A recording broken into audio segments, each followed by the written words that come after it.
Tonight, the already large crowd is growing at the border as migrants hope to gain entry into the U.S., with Title 42 ending in just a few days. Good evening. Thanks so much for joining us. I'm Marcella Lee. This surge is something Customs and Border Protection have been bracing for, and it is hitting hard. CBS 8's Steve Price is live at the border tonight with a first-hand look. Steve?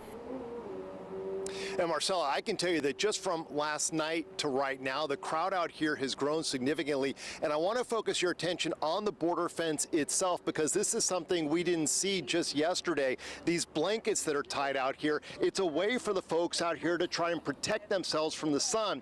Some people have actually set up tents. They are bracing for several more days out here in these very tough conditions.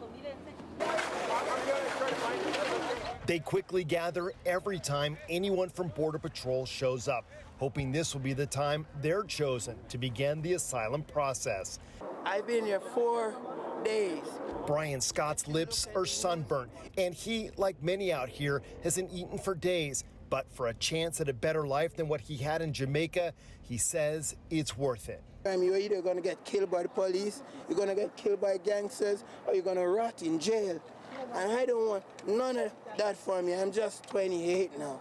Frustration out here is growing. The situation seems unorganized. Border Patrol handing out numbers on tickets, but then randomly choosing groups of 50 or so that get to begin the process. So why you give us this and you don't take us? And you take random people that just came maybe 1 day ago or 2 days ago. I'm here 4 days now. I can't live like this. I'm just trying to live a better life. Human rights organizations from the U.S. have been handing out food and water.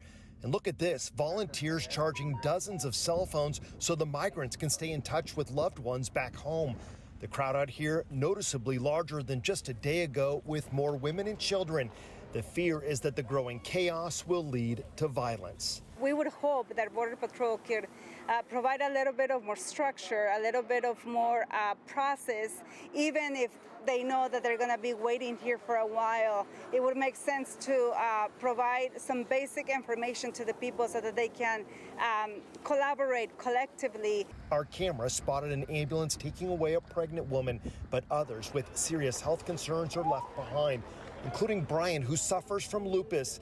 He desperately needs medicine, but would rather stay here and take his chances than return to Jamaica. I stay to the last day till they take me in, because I know I need better. I don't want better, I need it.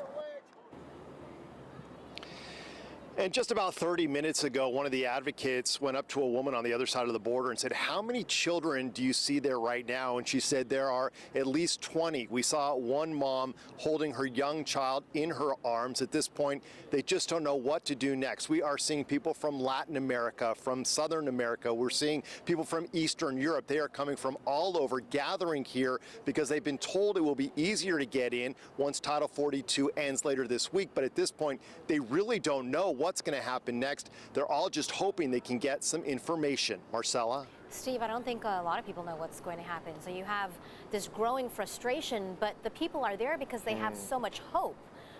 Any idea what's going to happen on Thursday?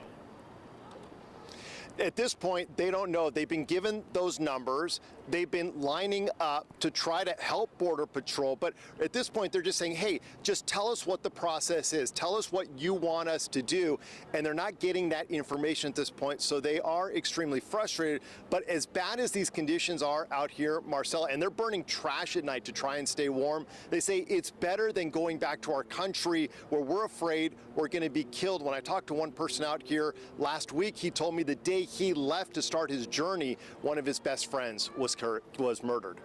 Steve, each one of these migrants has a story, and hopefully you'll be able to share it as they seek asylum. Thanks so much, Steve.